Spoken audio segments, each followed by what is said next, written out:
Hello guys, today's topic is sentence stress. English is a stress timed language. This means that not every word in a sentence or every syllable in a word carries equal stress. मतलब English है बेटा, ये जो हम बोलते हैं इसमें उतार चढ़ाव आता है और ये ज़रूरी नहीं है कि हर जो वर्ड है या सेंटेंस है वो सभी के ऊपर इक्वल जो स्ट्रेस है वो लगे. सो इन ए सेंटेंस लाइक, अब एक वाक्य दिया हुआ है, सेंटेंस दिया हुआ है बेटा, इसमें देखो, I went to see a movie last night. Not all the words are spoken at the same speed. They are not all of the same length. Content words are stressed while functional words are not. अब जो विषय वस्तु से related content होता है, विषय वस्तु से रिलेटेड, उनके ऊपर स्ट्रेस लगता है, फंक्शनल के ऊपर नहीं है. अब ये क्लियर किया गया है बेटा, देखो आगे. In the given sentence the word went see movie last and night are accent. इन सभी के ऊपर ये एसेंटेड हो गए हैं, मतलब लज्जा जोर लगाया गया है इन पे. Content words which are vital to meaning such as nouns, verbs, adjective and adverb are generally accented. अब किसी भी आप सेंटेंस में खुद भी करके देख सकते हो बेटा. इसमें देखो बताया है कि नाउन, वर्ब और एडजेक्टिव और एडवर्ब्स होते हैं, उनके ऊपर एसेंट लगता है. While pronoun and grammatically words like helping verbs, preposition, articles and conjunction are not normally accented. इनके ऊपर एसेंट नहीं होता pronoun, helping verb, prepositions, article और कंजक्शंस के ऊपर बेटा. This is because the listener can get the meaning of the sentence even without hearing these words clearly. Intonation. Lay, savar, sally. The pitch at which stressed syllables are uttered in natural speech can be high, low, or it can change from high to low or low to high. Any change in the pitch of accented syllables in spoken sentences is known as intonation or tone. Like stress, intonation is a very meaningful feature of English that non-native listeners will need practice in. This is because intonation indicates the sentence type, therefore statement or questions, as well the attitude of the speaker. The main intonation pattern in English are falling tone, the rising tone and the falling rising tone. ये हैं बेटा इसके pattern है जो intonation है उसकी लय के हमारे. अब फॉलिंग टोन है. ए falling tone is marked by the symbol. अब देखो बेटा, ब्रैकेट के अंदर छोटा सा ये डैश दी हुई है in front of the accented syllable where the change in pitch begins. और जो भी एसेंटेड वर्ड होगा ना, सिलेबल होगा, उसके सामने ये छोटी डैश लगा देंगे जिससे हमारी बोली है वो चेंज हो जाएगी. It is used to making ordinary statement as in the statements. अब नीचे एग्जाम्पल दिए हुए हैं, जैसे we are late for office. अब ऑफिस के ऊपर एसेंट जोर लगाया गया है बेटा. The child is hungry. अब हैंग्री के ऊपर है. इसी तरह से 4-5 एग्जाम्पल दिए हुए हैं बेटा, जिनके आगे अब एक छोटा सा कोमा लगा हुआ है, वो स्ट्रेस है यहाँ पे. The following tone is also used in commands and in question beginning with the words what, why, where, when, which and how. Ask to seek some information.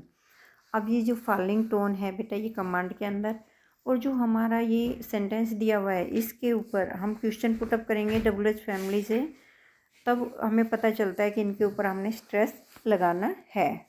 इसमें बताया गया ना कमांड और क्वेश्चन में. जैसे कमांड में ओपन द डोर, डोर के ऊपर स्ट्रेस है. स्टॉप द कार, कार के ऊपर है. अब WH फैमिली के बताए थे मैंने क्वेश्चन में. What is your name, name के ऊपर स्ट्रेस है. Why did you leave. अब लिव के ऊपर स्ट्रेस लगा हुआ है बेटा। और एग्जाम्पल आप देख सकते हो, question tags take a following tone when they are used to seek agreement. You are my friend, aren't you. The speaker is sure of what she is saying. अब ये तो था बेटा फॉलिंग टोन का। अब है राइजिंग टोन, मतलब ऊपर उठना। उसमें a rising tone is marked by the symbol. अब देखो बेटा उसमें टेढ़ा था, अब इसमें सिंबल ब्रैकेट में दिया हुआ है, जैसे नीचे रे लगाते हैं ना हलंत में, उस तरह से है। In front of the assented syllable where the change in pitch begins. It is used in questions which seek a yes or no. अब राइजिंग टोन है वो क्वेश्चन में जहाँ यस और नो का क्वेश्चन होता है वहाँ पे ये लगाया जाता है। Is the water cool. अब यहाँ कूल के ऊपर स्ट्रेस है। आर यू कमिंग, कमिंग के ऊपर लगाया हुआ है बेटा। Has she bought a car, car के ऊपर है। अब इसमें 4-5 एग्जाम्पल हैं बेटा, ये मैंने इनमें से 2-3 पढ़ दिए आपके लिए। Note that the rising tone is sometimes used in interrogative sentences with question words like how and what. This is done to convey a sense of warmth and friendliness, as for example in what is the matter. अब यहाँ पे matter के ऊपर लगा दिया है। The rising tone is also used to make polite request. अब जो राइजिंग टोन है ये पोलाइट रिक्वेस्ट में भी यूज होती है। Could you explain this please, please के ऊपर लगा दिया। Please come to the party, party के ऊपर लगा दिया बेटा। Would you drop me home, home के ऊपर लगा दिया। Question tag takes a rising tone when used to seek confirmation. The man has left, hasn't he. The speaker is not sure he is right. Finally, the rising tone is used to convey scrums.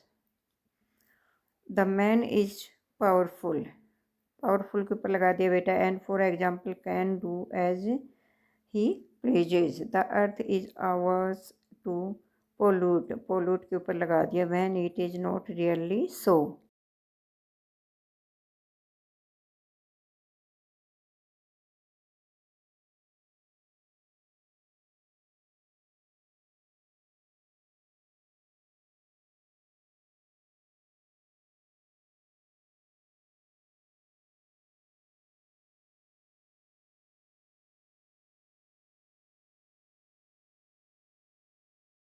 Falling rising tone.